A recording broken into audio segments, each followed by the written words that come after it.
Hei monyet, pernah tak kau jumpa seseorang yang mukanya nampak letih, mata merah, gigi rosak sikit dan terus dalam kepala kau fikir, Mamat ni mesti penagih syabu.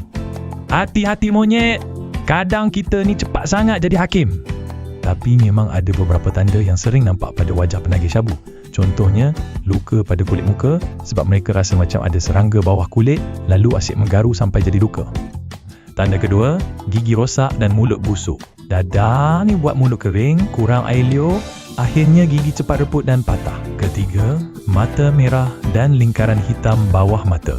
Mata mereka nampak letih dan kadang bergerak laju sebab badan terlalu terangsang.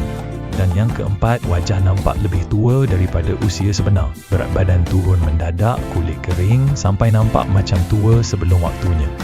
Tapi, dengar sini monyet, walaupun tanda tu ada, kita tetap tak boleh cepat menghina orang.